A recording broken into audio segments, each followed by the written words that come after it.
আমরা কি কি ভুল করবো না যাতে আমাদের ওই ট্র্যাপে না পড়ে যাই আমরা। যিনি পরীক্ষক তিনি কিন্তু এত কিছু লেখা বললেন না যে 2-3 লাইন তুমি লিখেছো, মেবি এখানে কিছু ভুল লিখেছিলে। টিচার বা একটা যিনি এক্সামিনার তার সাইকোলজি কিভাবে কাজ করে, তো এইটা হচ্ছে টপার স্ট্র্যাটেজি। হ্যালো এভরিওয়ান, আশা করি সবাই ভালো আছো। আজকের ভিডিওটি একটি ইউনিক হতে চলেছে, কারণ তোমরা আগের সেমিস্টারে এমসিকিউ পরীক্ষা দিয়ে এসেছো। এটা তোমাদের বোর্ডের ফাইনাল এক্সাম এবং এখানে তোমাদেরকে লেখা পরীক্ষায় দিতে হবে। তো আমরা কিভাবে লিখবো যাতে আমাদের কমপ্লিট মার্কস আসে এবং যে এক্সামিনার তার চোখে অ্যাটলিস্ট আমাদের ভাবভঙ্গি, আমাদেরকে নিয়ে ভাবভঙ্গি খুব বেটার হয় তার কারণ সে যদি ইচ্ছা করেন, মানে পরীক্ষক যদি ইচ্ছা করেন যে তোমাদের নাম্বার কাটবে, তাহলে কিন্তু লেখা পরীক্ষা থেকে তাদের নাম্বার কাটা খুবই সোজা। এবার আমরা কি কি ভুল করব না যাতে আমাদের ওই ট্র্যাপে না পড়ে যাই আমরা। অর্থাৎ আমরা লিখবো তো কম, বা লিখবো হয়তো জানিও না সেই টপিকটা খুব ভালোভাবে, এমন একটা কোশ্চেন এসছে, বাট সেটা এমনভাবে প্রেজেন্ট করবো যাতে অ্যাটলিস্ট মনে হয় যেন সেই টপিকটাতে মোটামুটি জানে ছেলেটা, এক্সামিনারের যেন সাইকোলজিতে এটা গিয়ে থাকে এবং তিনি যেন না বেশি চেক করে নাম্বার দিয়ে বেরিয়ে যান। এবং আমি তোমাদের একটা টপারের খাতা বা একটা কোয়েশ্চেন নিয়ে এসেছি, তার অ্যান্সার লেখা নিয়ে এসেছি, যেটা আমি তোমাদেরকে ডিসকাস করবো যে এইভাবে করো। সবার প্রথমে আমি দেখিয়ে দিই যে কি কি রয়েছে। অর্থাৎ তোমাদের নর্মালি দু ধরনের কালি ইউজ করতে পারবে, কখনো ভুলেও লাল কালি কিন্তু ইউজ করে দেবে না। দুটো কালি আমি বলবো অবশ্যই ইউজ করবে। একটা কালি হবে কালো কালি, আর একটা কালি হবে তোমাদের ব্লু কালি। এবার কালো কালিতে তোমরা হয়তো মেবি তোমাদের ব্লু কালিতে লেখা অভ্যাস, তাহলে কালো কালিতে তোমরা হেডিং করবে। এখানে তোমরা হেডিং করবে যে টপিকটা তোমাদেরকে বলেছে, মেবি তোমাদেরকে বলেছে ডি ব্রগলি ওয়েভলেন্থ, তাহলে ডি ব্রগলি তত্ত্ব হলো এখানে লাইন করলে। এবার ডি ব্রগলি তত্ত্বটা কি, বেশি গেজাবে না, ভালোভাবে বলছি। কোনো পরীক্ষকের কাছে প্রচুর টাইম নেই বসে বসে তোমার ইতিহাস পড়বে যে এত সালে ডি ব্রগলি বলেছিলেন এটা, এইসব না।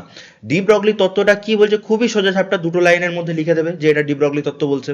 তারপর ডি ব্রগলি তত্ত্বর যে তোমার সূত্রটা, সেটা তুমি এখানে লিখলে যে স্যার বলেছিল ডি ব্রগলিতে lambda equal to H by MV, সেই সূত্রটাকে লিখলে। যদি সময় থাকে বা যদি তোমাদের ভালো লাগে তাহলে এটাকে বক্স করে নেবে, সেখানে এইচ কি জিনিস, এমভি কি জিনিস, ল্যামডা কি জিনিস, সেগুলোকে চিহ্নিত করলে কি হবে দেখো, যিনি পরীক্ষক তিনি কিন্তু এত কিছু লেখা পড়লেন না যে 2-3 লাইন তুমি লিখেছো, মেবি এখানে কিছু ভুল লিখেছিলে, পড়লেন না, কিন্তু এটা এতটা সুন্দর অ্যাট্রাকটিভ লাগছে, তুমি নীল কালিতে লিখেছো এবং এই বক্সটা করে দিয়েছো কালো কালিতে।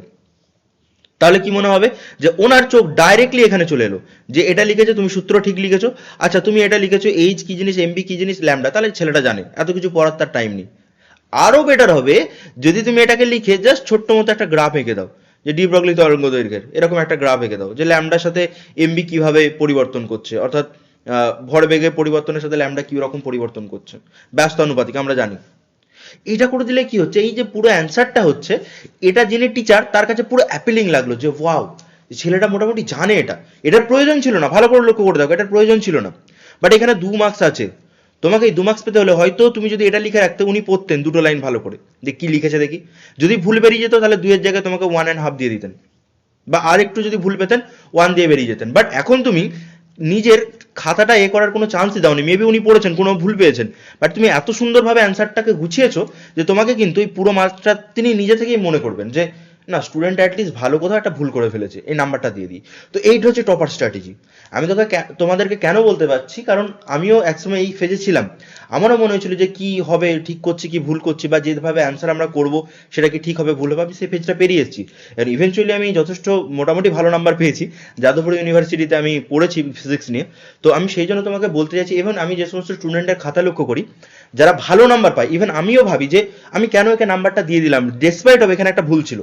তখন আমি ভাবি যে একটা টিচার বা একটা যিনি এক্সামিনার তার সাইকোলজি কিভাবে কাজ করে, আমরা কম খাটতে চাই, যে যেন অ্যাটলিস্ট তিনি মানে তাকে একসাথে এতগুলো খাতা চেক করতে হচ্ছে, 50টা খাতা, তুমি তার কাজটাকে ইজি করে দিলে, বেশি মানে ঘাটালে না তুমি, তখন তারও মনে হবে যে ওয়াও, এই যে অ্যান্সারটা পেয়েছি এটা একটু ভুল আছে, বাট ঠিক আছে অ্যান্সারটা দিয়েই দেওয়া যায়।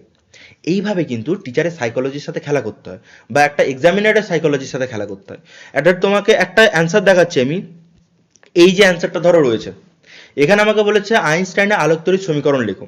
যিনি স্টুডেন্ট তিনি কে করছেন, এখানে আইনস্টাইনের যে, এটা 2 নম্বরে রয়েছে, আইনস্টাইনের যে আলোকতড়িৎ সমীকরণটা যে উনি আগে পয়েন্ট করেছেন আলাদা একটা কালিতে, এটা বোঝা যাচ্ছে না তোমাদের হয়তো স্ক্রিনেতে, কিন্তু এটা আলাদা একটা কালি রয়েছে, যেটা নীল কালি, ব্লু কালি রয়েছে। এবং তিনি এখানে একটা নিচে অ্যারো দিয়েছেন, হাতের লেখাটা একটু ঠিক আছে এদিক ওদিক হয়েছে, বাট তাও উনি দেখো এখানে ভালো করে লিখেছেন যে এটা কি জিনিস, মানে ফটো ইলেকট্রিক এফেক্ট। এটা এখানে নিউ হচ্ছে তোমার কম্পাঙ্ক, যেটা অবভিয়াসলি শক্তিটা কার্য অপেক্ষকের থেকে বেশি, তাহলে এটা পয়েন্ট, উনি একটা বক্স করে দিয়েছেন, নিচে দেখো এটা লিখেও দিয়েছেন কোনটা কি জিনিস, এবং এটা ওর প্রয়োজন ছিল না, তাও উনি গ্রাফটা পাশে রেখে দিয়েছেন।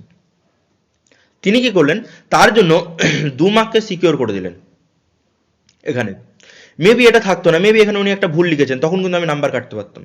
বাট উনি এটা করেছেন, আমার দেখে মনে হচ্ছে না ছেলেটা জানে, অ্যাটলিস্ট নাম্বার দেওয়া যায়। বোঝা গেল? ইভেন অপটিক্সের ক্ষেত্রেও আমি তোমাদেরকে বলবো, অপটিক্সে যখন তোমরা অ্যান্সার করবে তখন এমনভাবে অ্যান্সার করবে যেন আঁকাটা সবসময় পাশে থাকে। অপটিক্সে তো আঁকতেই হয়।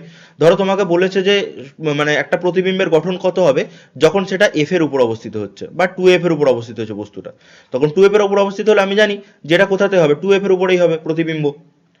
তাহলে এটা যদি কিছুই না, মানে তোমাকে একবারে হুবহু স্কেল মেপে করতে হবে না, বাট তুমি যখন লিখছো 2 নম্বরে যখন অ্যান্সার করছো তখন তুমি দেখলে যে সৎবিম্ব, মানে তোমাকে প্রকৃতি জানতে হয়েছে প্রতিবিম্বের, সেটা হবে সৎবিম্ব হবে, অবশীর্ষ হবে, বস্তুর আকারের সমান হবে, এই প্রকৃতিগুলো যখন তুমি লিখছো পাশে ছোট্ট করে একটা ছবি এঁকে দিলে কতটা ভালো হবে বলো তো, অ্যান্সার সেটা দেখতে কতটা সুন্দর হবে। ঠিক আছে? তো এই জিনিসগুলো একটু মনে রাখো। ফিজিক্স সবসময়, মানে আমরা যত হায়ার লেভেলে উঠি তখন লেখা কম থাকে, ইকুয়েশন এবং ডায়াগ্রাম বেশি থাকে, কারণ এত বড় ডেটা সেট নিয়ে কাজ হয় তো অত পড়ার সময় থাকে না, তো আমরা গ্রাফিক্যাল অ্যানালিসিসটা বেশি করি। তো যারা হায়ার ফিজিক্স নিয়ে পড়াশোনা করেছে তাদের ওটা অভ্যেস হয়ে যায় যে আমি ভিজুয়ালাইজ করে নিই জিনিসটাকে, যে যেটা লিখেছে আমি এত পড়তে ভালো লাগে না আমাকে, আমি জাস্ট ডায়াগ্রামটা দেখে নিই, আমি ছবিটা দেখে নিই কী করেছে, ঠিক থাকলে ঠিক, ভুল থাকলে ভুল। বোঝা গেল? তো এই জিনিসটাকে মাথায় রাখবে তোমরা যখন এখন মক টেস্ট দেবে, এই মক টেস্টেও কিন্তু এই কথাগুলোকে মাথায় রেখে দেবে যে টিচারদের কাছে যে মক টেস্টগুলো দিচ্ছ। এবং তোমাদের একটা পেড ব্যাচ 30 দিনে বাউন্স ব্যাক, একটা পেড ব্যাচের কিন্তু কথা চিন্তা করা হচ্ছে, যেখানে তোমাদের পুরো এই 30 দিনের মধ্যে একবারে যদি জিরোতে অবস্থান থাকে সেখান থেকেও তোমাদের 30 পর্যন্ত পাইয়ে দেওয়ার মতো ক্ষমতা তৈরি করা হবে। চ্যানেলটিকে লক্ষ্য রাখো এবং আরও আমাদের যে সমস্ত বাউন্স ব্যাক সিরিজের ফ্রি ক্লাসেস আসবে সেগুলো তোমরা এই চ্যানেলেই পেতে থাকবে। চ্যানেলটিকে লক্ষ্য রাখো এবং জুড়ে থাকো আমাদের সাথে। আবার পরবর্তী ভিডিওর সাথে তোমার দেখা হচ্ছে। টাটা, ততক্ষণ সবাই ভালো থেকো।